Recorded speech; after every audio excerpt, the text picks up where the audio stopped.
Birdman over 20 years giving out turkeys and everything to the people. So you come to the community and give out a few turkeys. You come to the community and give out a few pair of sneakers. What I'm trying to tell you is that but done. You want to be accountable to hip hop, but you don't want to be accountable to black people. All the legends I know, when I go to the legendary shit, they're all black and Puerto Rican. Yeah. The big reason why this is even an argument, respectfully, to my Latino African family, is many of you do not accept your membership in the African race. You have an issue being considered a member of an African race. I'm a fan of Fat Joe. You know, I like him. You know, my biggest issue with all the rappers would be, when are y'all going to do more for the community? Because see, my issue is this: 50th anniversary of hip hop. Do you mean to tell me we're going to let this year-long celebration go by and nobody's going to have a serious conversation about whether hip hop has actually been a benefit or not to the black community? I haven't seen a conversation, a YouTube, a town hall meeting, a BET special. I don't see anybody talking about the ramifications, the negative impact that hip hop has had on the black community. And this is a problem I have with people. I watch everything, and people really try to say hip hop artists don't give back, or hip hop has never done nothing for the community. Hip hop is not, you know, you got Pitbull, you got Diddy. Both of them have charter schools where it's state-of-the-art shit. I went to Pitbull school, Diddy school for the kids. All these kids graduate and go to college. And that ain't Puffy school, because charter schools are government funded. Government. Let me say that again. Charter schools are government funded. So you talking about Puffy school is beautiful. I'm glad it's a beautiful school, brother. But that's government funded. That's not ours. That's the government's. I mean, you know, the little stuff like giving turkeys and stuff. You know, Jim Jones out there today giving turkeys. T.I. built the community. Affordable community to where 25 of the apartments is for homeless kids. Like, yo, if not for hip hop, that don't exist. Birdman over 20 years giving out turkeys and everything to the people.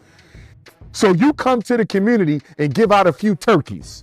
You come to the community and give out a few pair of sneakers. You come to the community and you throw a couple parties. And in exchange for some damn turkeys and chickens and some sneakers, you push death and destruction on our children for a living. And we're supposed to be okay with that because you dropped off some clothes and some turkeys. It's not acceptable until hip hop begins to be a blessing for the black community. Hip hop is an agent of white supremacy. Okay, yeah, our music is rough. Yeah, Okay. We grew up in rough places. Mm-hmm. So when we talk about these rough places, we talking about things that we went through, so you don't have to go through it. Mm-hmm. You heard? A simple person can understand that. We're not glorifying what we're talking about. These are things that we really went through. And yeah, it is music. So in a bit of music, you do get you get what you get, you heard? But we still in the entertainment business. And if you listen to any of my music is heavy on the spiritual side from the moment I made an album on my way to church. Yeah. Because I heard one rapper say, you know, he raps about crime so children won't commit the crime. No disrespect, my brother. That's a bunch of bullshit. No disrespect, my brother. That's a bunch of bullshit. You are not rapping about crime so children don't commit crime, because you are not rapping about crime in a deplorable way. You are not rapping about crime in a analytical way. You are not rapping about crime in a critical way. You are rapping about crime in a glorified way. You are rapping about crime in a magnified way. You are rapping about crime in a glamorous way. You are not rapping about crime in a critical way. So we can't be dishonest. I just want y'all to be honest and say, listen, this is what we do, and we don't care how it impacts black folks. Because guess what? You are not alone. Gangster rappers are not alone. Gangster rappers are not alone in neglecting the black community. The black church does it. Some people say that they belong to the hip hop community, but they don't participate in the black community. That don't make no damn sense. The black community gave birth to hip hop. What do you mean you belong to the hip hop community, but you don't belong to the black community? You want to be accountable to hip hop, but you don't want to be accountable to black people. Anybody talking like that need to be put on the island and left it. Go get a job. Ted Smooth, the biggest in the game. Get a job. Fat Joe, your rap name is Joey Crack, right? Your rap name is Joey Crack, right? What that crack part hitting for? Your rap name is Joey Crack. Respectfully, big boy, you my brother. Why you call yourself Joey Crack? Is that not glamorization of drug dealing? That's all I want to know. Now, you a real successful brother. You done did your thing. I'm proud of you, Fat Joe. We ain't got no problem. But your rap name is Joey Crack. Your rap name is Joey Crack. So when you say Joey Crack, are you not talking about crack? So when I was in junior high, they would bully me every day. You know, I'm not gonna lie, it was scary looking out the classroom window knowing that there's 20 guys ready to beat my ass. They never fought me fair. They would always jump me. So what happened to me was I had a best friend, his name was Leonard. Me and him would go to my mother's. My mother would buy us a spiced ham and cheese sandwich, a quart of water, pack of chips, play a little video game, and then we go back to school. And then one time, the guys that were bullying me, they tell Leonard, yo, why you be with this guy? He was like, nah, he's my friend. And they was like, well, if you don't jump him with us, we're gonna be you up every day too. And my friend Leonard jumped me with him. And I went home and I cried for so many hours. I had a black hoodie on, black jeans, and black Timberland chuckers. And I kept tying my chuckers over and over. And I was like, I don't give a I swear to God, giving it to everybody. But that was the birth of Joey Crack. That was like, I don't give a about nobody. I don't care about nobody. I am giving it to everybody. My heart just turned black that day. Like I just lost it. You was the dope boy at one time, right? You was the dope boy in the Bronx. Boogie down. Shout out to my boogie down Bronx Africans. You was the dope boy. And then you climbed up out of that lifestyle, right? Respect to you, and I salute to you. You climbed up out of that situation, my big brother, Fat Joe. So if you climbed up out that situation, brother, and you no longer have to sell, risk your life or your freedom to sell, if you no longer have to sell that, you should no longer be calling yourself Joey Crack.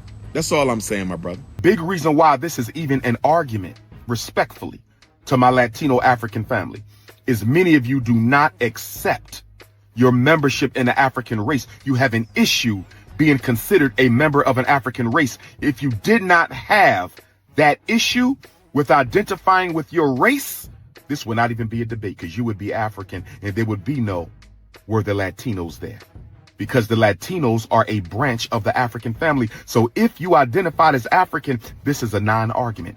This is a non-discussion. Only because you want to section yourself out from the African race does this be. If we're going to have this conversation, and me and my brother Joey Crack, we can have this conversation, or we don't have to have the conversation. But nonetheless, brother, I don't want us to be disingenuous as we have this 50 years of hip hop dialogue. There is. African people from the Caribbean contributed to the greatness of America. DJ Herc, the father of hip hop, he is of Jamaican origin. When we go to nationalism, Marcus Garvey, the greatest black organizer of all time, who built the movement from New York City, he was of Jamaican origin. When you look at the Harlem Renaissance, many of the writers and the poets and the actresses of the Harlem Renaissance, they came from across the Caribbean. They came from even from Africa. So my point is, you cannot delineate where blackness begins and where blackness ends. We have been too all-inclusive, but the reparations claim with the Supreme Court ruling can only be based on lineage. And by the way, you said Dr. Umar started rap. You know he didn't. And Marcus Garvey, he's the father of hip hop, my brother. He's the father. He's recognized, universally recognized. He's the father. Brown, he's of Jamaican ancestry. James you have Brown an issue is with the Africans. father of hip hop. You have an issue what with I was Africans who are not born in America. No, are a I actually tribalist don't. and you are part of the division amongst the African people. I actually don't. You have an What I issue with Africans not born in What I have an America. issue with is You what's are a happening right now. tribalist and you are part of What I have the an issue division right now amongst African is with people, my brother. people doing I'm going what to you're pray doing for right you now, to grow past trying that. to I'm going to capitalize pray off for of you to Black grow Americans' past that. gains and Black I'm going Americans' to pray gains. for you to grow past But that, my Dr. brother. Umar, Don't be a tribalist. Don't be a divisionist. I do want to Stop give you. scapegoating Well, guess African what? immigrants when you should be going at them Latinos, Reparations homosexuals, is and a white women. lineage-based claim. Reparations is a lineage-based claim, and that is the way it has The to be lineage is constitutionally. And from America, it has to go to those who are Black descendants of American slaves. It will not stand up, Richard. But Dr. Umar, I want to give you the last word.